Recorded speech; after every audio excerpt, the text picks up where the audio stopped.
In this video, I'm going to fit a battery grip to my Nikon DSLR to find out why it's much more than just an extra bit of bulk for your camera.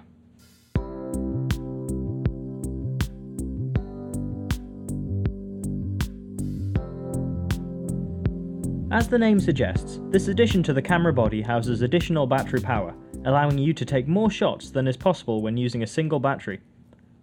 Your Nikon DSLR camera will typically have a battery shutter count of 800 to 850 shots. With an additional battery, you can almost double this. But one of the main reasons why photographers use a battery grip is due to the fact that they make your camera much easier to hold. Today we've got our hands on a Harnell HN D600 to kit out our Nikon D610 DSLR. So let's take a look at how to fit the grip and how it affects the camera's handling. The battery grip comes with two battery options, however typically no batteries are included.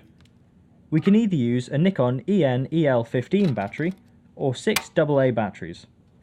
Though the AA's may not last as long as a Nikon camera battery, they are far more accessible, so if you're out without a charger and your battery dies, this can be a great shoot saver. To fit the battery grip to your camera, turn the camera off and remove the cap covering the battery pack contact. With other cameras, the battery grip may require removing the camera's battery cover and plugging directly into the chamber, but with most Nikon DSLRs, you can keep the camera battery in place. Angle the battery grip to slot into the contact, then push together and tighten the screw into the tripod mount using the wheel. Turn the camera on and now we have additional battery life, and can also make use of the grip's other functions. The first thing you'll notice is that the camera body is now much larger. This can be seen as a positive or negative attribute. It can benefit smaller DSLR bodies when you cannot get a very good grip, though of course this is adding weight to your camera, so if you have purchased a small camera because it is lightweight, then this may put you off.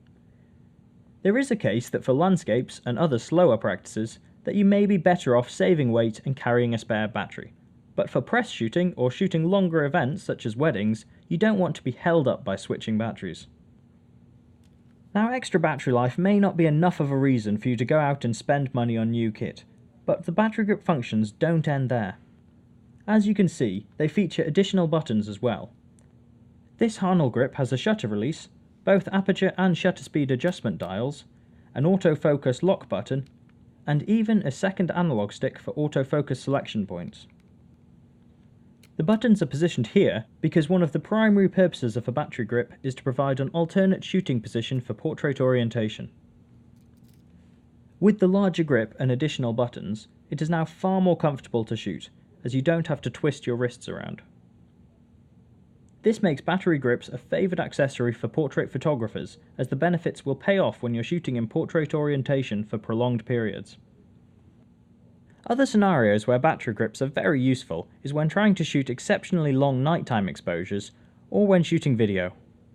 So if you're frequently shooting in portrait or are struggling with your camera's battery life, this helpful bit of kit could be just the thing you need to take your photography further.